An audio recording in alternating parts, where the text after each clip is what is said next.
Hello, ഇന്ന് നമ്മളെ വീട്ടിൽ നിന്നാണ് ഇഷ്മോളെ മദ്രസ ഉസ്താദ്മാർക്കുള്ള ബ്രേക്ക്ഫാസ്റ്റ് പറഞ്ഞിട്ടുള്ളത് കേട്ടോ. 5 പേരാണുള്ളത്. രാവിലെ ഒരു 8:30 ആകുമ്പോഴേക്കും ബ്രേക്ക്ഫാസ്റ്റ് നമ്മൾ അവിടെ എത്തിക്കണം. അപ്പം ഗ്രീൻ പീസ് കറിയും ബീഫ് വരട്ടുമാണ് നമ്മൾ കൊടുക്കാൻ ഉദ്ദേശിക്കുന്നത്. അതുകൊണ്ട് തന്നെ ഞാൻ അപ്പത്തിനുള്ള മാവൊക്കെ ഇന്നലെ തന്നെ ആട്ടി വെച്ചിട്ടുണ്ടായിരുന്നു. അങ്ങനെ ഞാൻ ഒരു സൈഡിൽ കൂടെ അപ്പൊക്കെ ചുട്ടെടുക്കുമ്പോൾ ഇമ്മ മറ്റേ സൈഡിൽ കൂടെ കറിയൊക്കെ ഉണ്ടാക്കുന്നുണ്ട്.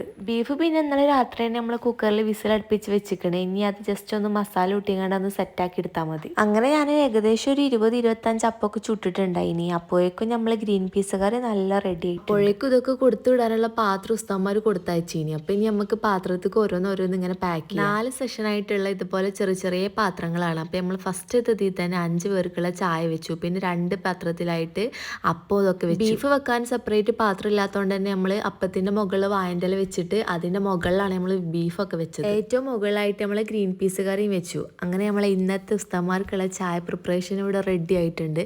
ഇനി ഇത് നമുക്ക് മദ്രസിൽ എത്തിക്കേണ്ട പരിപാടിയുള്ളൂ. 3-4 മാസം കൂടുമ്പോൾ ഇതുപോലെ ഒരു നേരത്തെ ഫുഡ് ഇവിടുന്ന് ഓരോ വീട്ടിൽ നിന്നാണ് കൊടുക്കല്. അതാകുമ്പോൾ ആർക്കും ഒരു ബുദ്ധിമുട്ടുമില്ല. നമ്മൾ എന്താണോ ഉണ്ടാക്കുന്നത് അത് കുറച്ച് ക്വാണ്ടിറ്റി കൂട്ടി ഉണ്ടാക്കുക.